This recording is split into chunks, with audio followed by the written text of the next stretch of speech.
Hello and a very good evening. You're watching 6 p.m. Prime. I'm Akshita Nandagopal. Over the weekend, news came in from Coimbatore of a cylinder blast. It was first suspected that a cylinder went off and there was nothing much to it.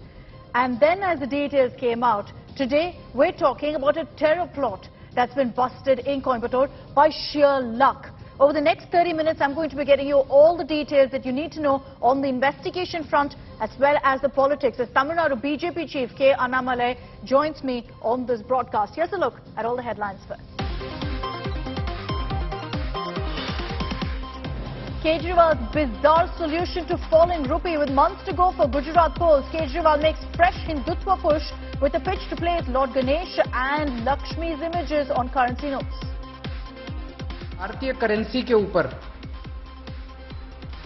एक तरफ गांधी जी की तस्वीर है, वो वैसे ही रहनी चाहिए, लेकिन दूसरी तरफ श्री गणेश जी की और श्री लक्ष्मी जी की तस्वीर भारतीय करेंसी के ऊपर लगाई जाए. The Kharge era begins in Congress, takes over as Congress chief in the presence of Gandhi. Sonia says she's relieved to relinquish the post.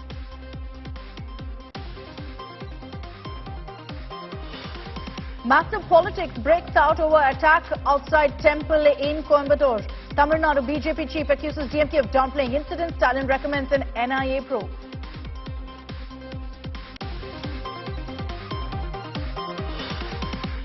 Out on parole, rapist Baba Ram Rahim renames his adopted daughter Hanipreet to Ruhani Di or Rudi. This a day after he released a new music video. Free run clearly for this rapist.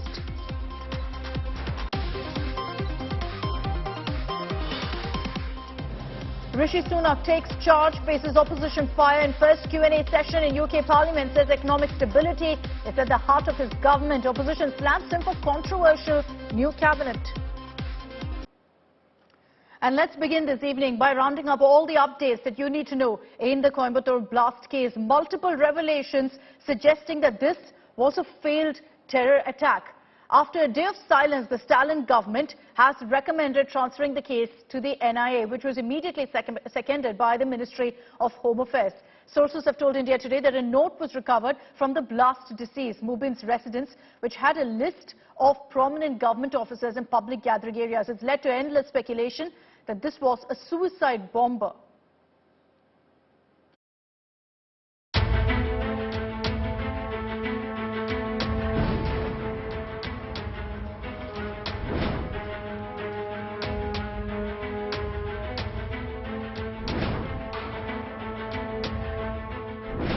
Days after a cylinder blast rocked the city of Coimbatore, the revelations tumbling out based on the investigation all point to a deadly terror plot. This is the moment when the car with the cylinder went up in flames on Sunday morning and one person, Jamesha Mubin, died in the explosion. But he is no innocent. Mubin has been identified as an accused as one of those who was plotting multiple attacks in the city of Coimbatore. Sources tell India Today that a note was recovered from Mubin's residence which had a list of prominent government offices and public gathering areas. Raids were conducted in several locations of Coimbatore at the residences of the 5 accused along with properties linked to relatives of the accused. Links between the 1998 Coimbatore blast in which 58 people died and this cylinder blast is also being probed as some of the accused have been linked to the convicts of the case. The police have also identified that 3 of the 5 people have gone to Kerala, meaning gone to Kerala to a prison called Viyur, where people like NIA suspects have been lodged, and these people have attempted to meet 2 people as per sources. One is Amjad Ali and the second one, very important person called as Mohammad Azharuddin, who is said to be in contact with the Sri Lankan Easter Sunday suicide bombing. An NIA team has touched down in Coimbatore, tracking all developments closely. Tamil Nadu Chief Minister M.K. Stalin also chaired a meet, taking stock of all the updates in the investigation. But the BJP has slammed the DMK regime, questioning why CM Stalin hasn't uttered a word on the blast so far. Our state president has requested that the investigation has to be handed over to NIA. It is because of the minority vote bank politics. The chief minister is not making any statement and he is not coming here. Locals are on edge in Coimbatore as details tumble out of the deadly terror plot that these 5 accused were hatching. Multiple appeals for peace are now pouring in from prominent groups. Caste, creed or community doesn't matter. The police and the administration has to take a no-nonsense attitude in this way. And that's the thing. We are totally in support for all these things. That's it. A city that was rocked by serial blasts in 1998 has been once again cast in the shadow of terror, raising questions as to what exactly had happened in the past 24 years. All eyes are now upon the probing agencies who have now cracked the whip on this terror plot. Vivian Daniel, Pramod Madhav, Point today. So far 5 people have been taken into custody, but there is a larger conspiracy that's being investigated officially by the NIA now. There have been several links that have been drawn between this case and others. For example, the Sri Lanka Easter bombing, which happened in 2019. What's the link there? It's because one of the accused is linked to a person who's convicted in the Easter bombings in India. Let's get you details of the accused. Mohammad Azharuddin is the name that's come to focus here. He's someone who's been taken into custody in this particular case, even questioned by the NIA earlier in 2019 when his link to the ISIS Kasargod module had come to light. So he was at that point questioned. He was a follower of one of the accused in the Easter bombing case. Someone who has been arrested, someone who's been taken into custody. Mohammad Azharuddin was questioned on this as well because he had very publicly shared some of the content that this Easter bombing accused had put out on their social media. So this is one link that's being probed right now. Pramod Madhav is joining us live from Coimbatore with more details on this. Pramod, there are multiple aspects right now to this investigation that needs to be probed. Right now, the worry is that this particular terror plot that was busted, and by sheer luck, essentially, because that cylinder went off, that's how this came to light. But the plan, reportedly, of these terrorists was to carry out an Easter bombing-like style attack here in Coimbatore. Absolutely, Akshita. That's the most scary part here because we are not even sure that this is the only single module or are there multiple modules also, because that will turn into a very big issue. And just like you mentioned, it was sheer luck. By luck, Coimbatore escaped on that particular day and Tamil Nadu police had to wake up at this moment. Now, from the beginning, we've been saying that it doesn't just look like a secluded incident where one person tried to create terror by just blasting a cylinder inside a vehicle, which has gone wrong and he died. It's not like that. It has a lot of aspects into it, which has been whatever we've been saying since Sunday. All this has speculations, all those what we have researched. The Chief Minister has finally put out on the statement where he has said that he is recommending an NIA probe because this particular incident looks like there could be dimensions beyond the state's prerogative and also foreign connections. That foreign connections could be well to do with something with the Sri Lankan Easter Sunday bombing situation as well. And that's the reason now finally after 4 days, Tamil Nadu government has gone ahead and recommended an NIA probe. Already NIA officials are in Coimbatore. They are discussing with the officials who are on ground, who are investigating the matter. Tamil Nadu police claims that 5 people who were in connection have been arrested. UAPA has been slapped. But is this enough?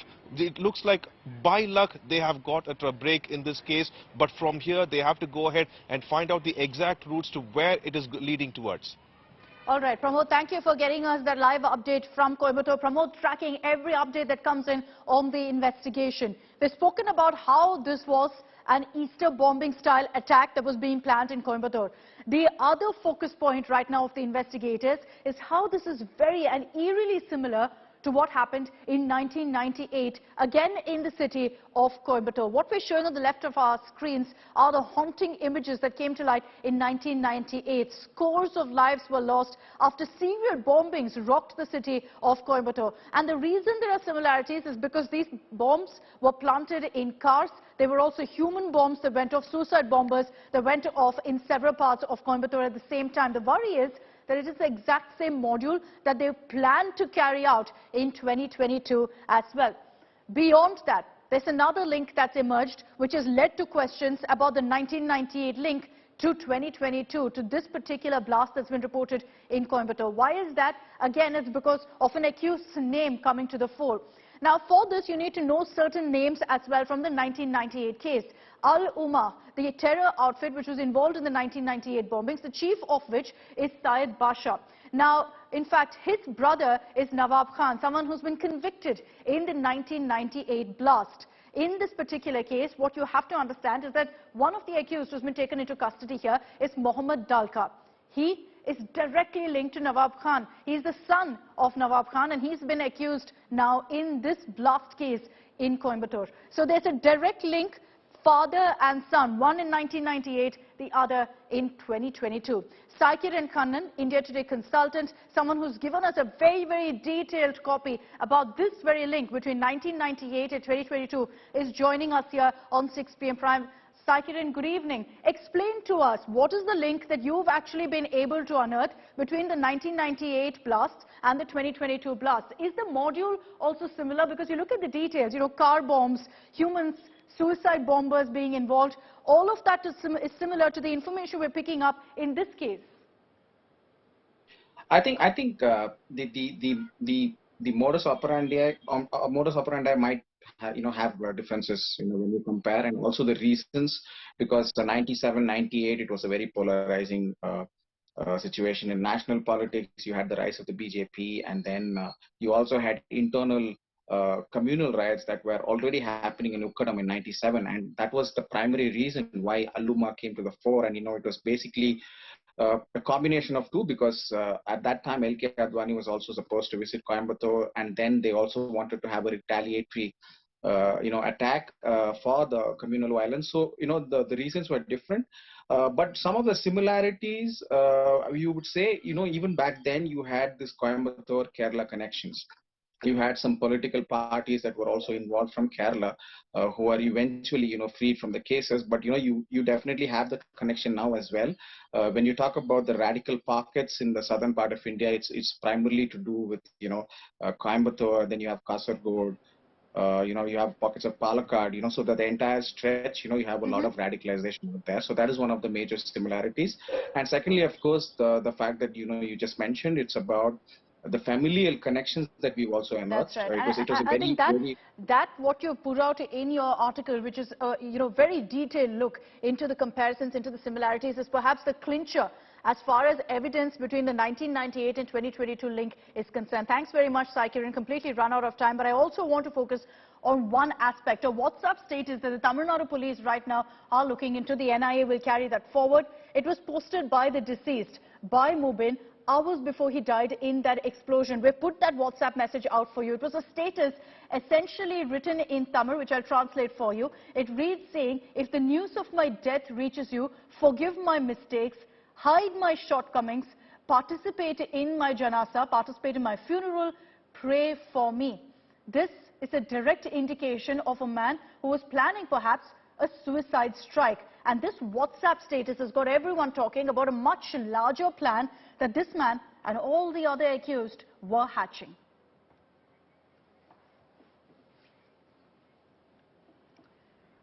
Now, why was this particular blast and this case, which in fact has unraveled to become a terror plot, referred to as a cylinder blast repeatedly? That's the question the Tamil Nadu BJP is asking. I spoke to the Tamil Nadu BJP chief, Annamalai, about this. Here's what he has to say and the questions that he's raised to the Stalin government. Annamalai, vanakkam. Thank you for joining us here on India Today. Chief Minister M.K. Stalin has ordered now an NIA investigation. Perhaps more proof, Annamalai, that the DMK is actually taking this case very, very seriously. The DMK is taking the case seriously because, madam, BJP has forced to make the Chief Minister to take this case very seriously. A state DGP, a decorated officer with 30+ years of service, he gives a press statement, it's a cylinder blast, not once, but 48 hours, 2-3 times continuously. And the Chief Minister hasn't come on record for 48 hours to open his mouth. When the state BJP made a press conference yesterday talking to the press and giving out details about why this is a suicide bomb attack and who are involved, and even a simple UAPA, Unlawful Activities Prevention Act, FIR was not filed. After we spoke 3 hours later, they have changed it to UAPA. We have demanded an NIA investigation. We have written to the Honorable Home Minister Amit Shah ji yesterday evening. So today, the Chief Minister has decided that he is going to do it. I welcome it. But it is too little, too late. 48 hours, they were making the whole case as if it's a cylinder blast. The police and their press briefing calling that as a cylinder blast. It's shameful. In a state like Tamil Nadu, in a city like Coimbatore, such a sensitive district, after the PFI ban, and 32 functionaries of BJP's houses, properties were attacked in the last month alone by petrol bombs. That kind of sensitivity nature is there in Tamil Nadu state. A CM not taking it seriously. All he wanted was a BJP blasting him with evidence, with the details after details. So you're saying today he has done it. You're saying it's a response to you demanding it. How can you say that DMK is doing it seriously, madam? I don't agree with that. No, I'll explain why, Annamalai, because in a matter of 48 hours, the accused were taken into custody. You could raise questions on what exactly the police said, but they were frequently also communicating on what kind of action was taken. The accused in this case, whether it was in fact the deceased driver, all the others who've been linked, have been identified in a matter of 48 hours. Ma'am, do you think this is some big thing they have done, madam? You know the car has got a number plate, and the person who died, the whole of Coimbatore knows his name within 2-3 hours. Even a person who was doing the postmortem in the police hospital, he was giving the name. The BJP people wanted to do a protest after the name got out. That is 3 hours before the policeman released that name. We stopped the BJP from not protesting. Once you know the name, you have to go to his home, search the CCTV, find out the 5 people. Has they done something great, madam? Has they busted a module? Yesterday we have alleged in the press meet, it is not 1, it is 13 people. After we blasted today, the policemen are saying it is 19 people, we are acting, we are picking. They haven't done anything great. It is on record. All you wanted was a name. Once the name of the suicide bomber was got on record, you just go to his home, everything will unravel. And the Tamil Nadu police celebrating this as a great achievement, I feel sorry for our police. At one point of time, Tamil Nadu police was equated to Scotland Yard. The efficiency, the kind of officers we had, people of repute. Now it is like catching some kind of a pickpocket work. This is the home. Yesterday, after a press meet when we announced, you have taken more than 55 kg explosive. That also you are hiding. Then 3 hours later, the Coimbatore commissioner agreed. Yes, it is 75 kg. We have seized. We are trying to document it. It is very unfortunate, madam. And police trying to say we have picked up 5 people. 5 people are not great. 2019 also, they know the names of all the 5 people. They were part of the same radicalized youth. They are supposed to be put under watch. But you haven't watched them. You watched them for 3-4 months. The Q branch, Tamil Nadu police. You left them off the hook. It is only by chance. It is not that police prevented, madam. It is a speed breaker that prevented. When the vehicle ran over a speed breaker, the cylinder head got detached. The vehicle stopped. When he was trying to do the whole process, the vehicle blasted. No, I agree. I agree it was sheer luck. But Annamalai, anyone who hears this conversation will know clearly that you have knowledge, experience in this as a decorated IPS officer as well. How do you think the police should have gone about it? Do you think there was clearly an intel failure here? Because it was sheer luck, as you pointed out, that this happened. Well, no, ma'am. With all due respect, the officers here are great, ma'am. I'm no more a policeman. I've resigned it long time back. People are great. We have great officers, ma'am. My only worry is you are tying their hands. You are not allowing the officers to speak. And you want to tone it down, calling that as a cylinder blast. That is where we are angry, madam. If it has happened, you at least inform the public so that people take adequate precautions. Coimbatore is such a sensitive nature. Ma'am, I'm just posing a hypothetical question. If the same module has planned a 2nd car bomb, a 3rd car bomb, a 4th car bomb, unless you don't inform in the first 48 hours, if something has happened subsequently, you will take responsibility. 98 Coimbatore bomb blast happened exactly like that. One bomb, then people went to take the people out of it, then the 2nd bomb which exploded. So I will not get into that. With the due respect to our decorated Tamil Nadu police officers, whom we hold in the highest of respect, the political compulsion here, you don't want to name a community, a certain people belonging to the community as terrorists because you're politically sensitive. You're doing vote bank politics. You're doing appeasement politics. You don't want even the name to come out for 48 hours. You don't want anything to come out. Yesterday, Tamil Nadu BJP, we have appreciated the local Jamaat for taking a stand. We will not allow them to get buried here because of certain things. Anybody who respects our religion, Muslim religion, only we will respect back. This we welcomed it. We are not doing any religious this thing or something. A terrorist who has done a mistake has to be called as a terrorist. Now, when there is a political culture that is trying to appease, keeping your senior officers' mouth tight, you are not allowing them to speak for 48 hours. Then, ma'am, simple case, madam, you haven't booked a UAPA. When you have seized ammonium nitrate, 55, 60 kg explosive, you haven't booked an UAPA till we nudged. That is after 12 hours. Yeah.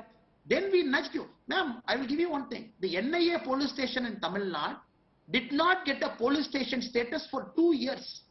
After M.K. Stalin became the chief minister of the state, 16 months he refused to give the status of a police station to NIA.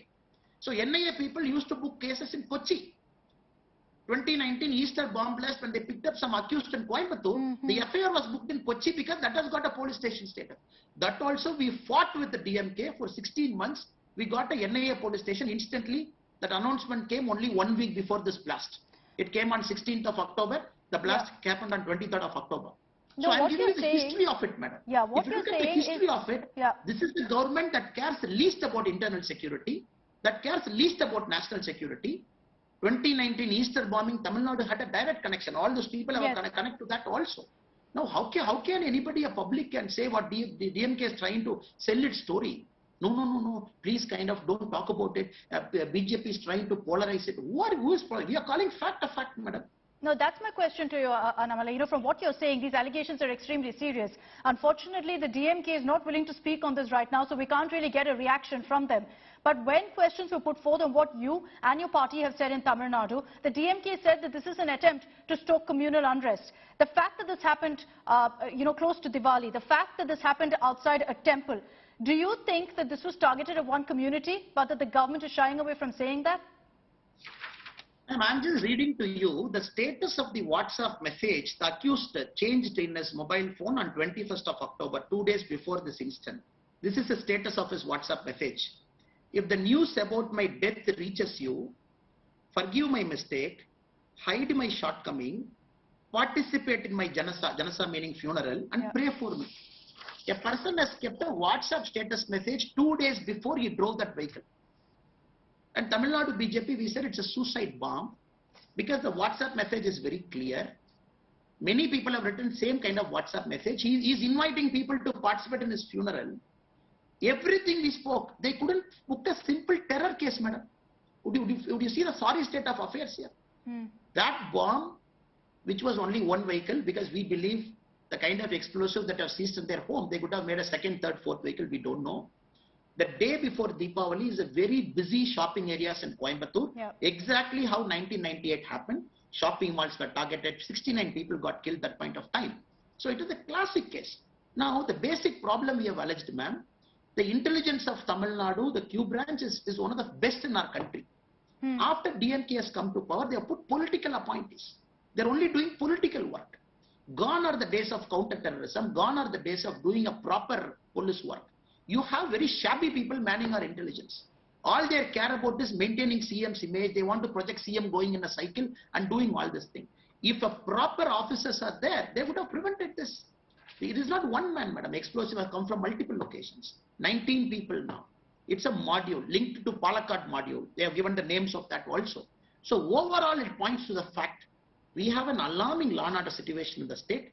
The CM is like a Nero fiddling with this flute when the whole city is burning. Are you concerned not just with what's happening in Coimbatore, Annamalai, but what kind of an effect it can have in Tamil Nadu? Because there's a larger concern here about whether extremist elements are getting roots in Tamil Nadu, particularly like ISIS, because there are links of ISIS that has emerged in this case. Ma'am, yes, ma'am. One is ISIS, and I would like to take you to the issue that happened about 3 months before. Again, the central agencies have picked up one guy from Erode, because he was planning to do a truck attack like Paris. He has purchased a truck. He wanted to do it on the day of Ganapati procession. He wanted to identify a place where a lot of people are there. He wanted to take this truck and ran over them like how Paris attack happened. Yesterday press meet we have mentioned, but Tamil Nadu BJP did not disclose it for 3 months because we didn't want to stoke people's sensitivity. We challenged the DMK government to deny this person was not picked. In Salem, one ISIS operative was picked a few months back. All this points to the fact that tentacles, the modules are in active operation across the state. It is no more Coimbatore, no more a sensitive part of Tamil Nadu. When a state government is loose, you don't care about internal security, you have very poor officers who man your main important intelligence units, then it is a ripe for disaster. So we have gone very elaborately also. We never comment CM, we advise CM. Still, if you don't wake up, when will you wake up? After people die, it is all God or Almighty or sheer luck that is preventing, like you said. Imagine the blast has happened. Imagine. Then retaliation. Then though we can always say the people belonging to a certain faith doesn't mean the faith itself is bad. It is the people who are bad. Very true.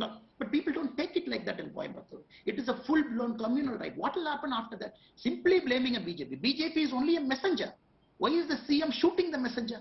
The CM hasn't opened his mouth. The DMK spokesperson are hiding from yesterday. Not even one DMK spokesperson came to national channels, reputed channels like you, and said what the government is doing. Today also they are hiding behind the bench. They've refused to speak to us. They've refused to speak to us on this. But I think you've raised some very, very pertinent questions. Hopefully, we'll be able to get some answers from the DMK about this and whether they're taking this threat seriously, because it could have big, long-run consequences, really, on the state of Tamil Nadu and, as you pointed out, internal security. Thank you very much, Annamalai, for taking the time out and joining us here on India Today. Thank you, Madam. Vanakkam.